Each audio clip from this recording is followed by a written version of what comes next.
Olá, estou aqui mais uma vez para que juntos possamos estar aprendendo sobre mais uma história retirada da palavra do Senhor.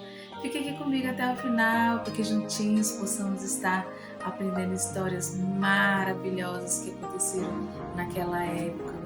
Bom, a história que eu iria contar para vocês hoje é Jacó trabalha para Labão. Vamos ver como é que foi essa história?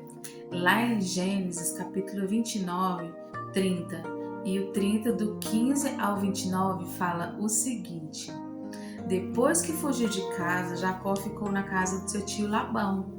Na história que eu contei anteriormente, fala que Jacó fugiu de casa porque o seu irmão queria eliminar ele.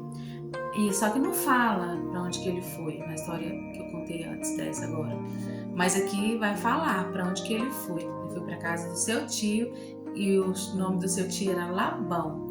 E esse tio, né, que ele foi para casa dele, ele tinha duas filhas, né? Vamos ver como é que é o nome das filhas do seu tio Labão? Ele tinha a Leia, né, a mais velha, e Raquel. E aí foi assim que aconteceu a história. Passando um mês, Labão disse que não era justo Jacó ficar trabalhando ali de graça, né? E então ele propôs a trabalhar 7 anos para casar com Raquel. Jacó fez essa proposta, né? Que ele ia trabalhar, mas ele queria Raquel em troca, né? Depois de 7 anos, ele esperou esses anos todos, gente, que ele trabalhou para o seu tio Labão, em vez de Raquel, o que aconteceu?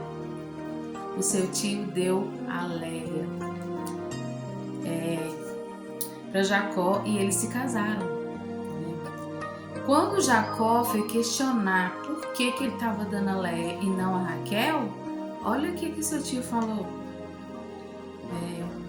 É costume casar aqui na nossa região com a filha mais velha, né? E aí Jacó ficou parado e pensando, mas ele me prometeu dar a Raquel e tá me dando a Leia. Mas a Leia era mais velha, né? Então, como era costume daquela região, daquele país, ele teve que, né, aceitar. Mas depois que ele casou com a Leia, que seu tio foi falar. Porque ele questionou seu tio, por quê, né? Não deu a Raquel e sim a Leia.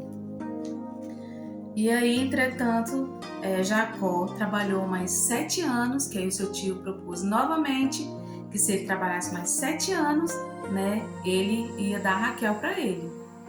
Aí, o que aconteceu? Jacó aceitou, porque ele era apaixonado por Raquel, né? Ele casou com Léia porque era costume da região e o seu pai obrigou, né? E fez certinho como era o costume daquela época. Mas ele era apaixonado por Raquel. Então ele aceitou a proposta de Labão para ele trabalhar mais 7 anos. Então quer dizer que ele trabalhou 14 anos para poder casar com Raquel. E assim foi, gente. E aí, depois que ele trabalhou mais 7 anos, ele casou com a Raquel, né? A quem ele amava muito. E trabalhou esses 7 anos para Labão. Bom, essa história para mim é nova, eu nunca escutei falar sobre essa história, eu nunca vi ninguém pregando sobre essa história, mas eu falo para vocês que, infelizmente, né, existem leis, né, existem regiões, existem países que realmente é assim que acontece, né? Quando chega um rapaz numa família, numa casa e se interessa por alguma moça, ele tem que casar com a mais velha, em primeiro lugar, né? Eu não sei o que virou isso aqui, né? Porque se ele casou com Leia e depois de 7 anos casou com Raquel, eu não sei se ele continuou casado com as duas. Eu acho que não. Eu acho que ele ficou só com Raquel. Mas nas histórias que eu irei contar pra frente, a gente vai descobrir isso, viu? E com certeza vai estar falando sobre isso. Mas, enfim, ele esperou 14 anos para realizar o seu sonho, para casar com a pessoa que ele mais amava, que era Raquel. Bom, espero que vocês tenham gostado da minha história. A minha história que eu queria contar para vocês hoje é essa. Fiquem com Deus e beijo, beijo!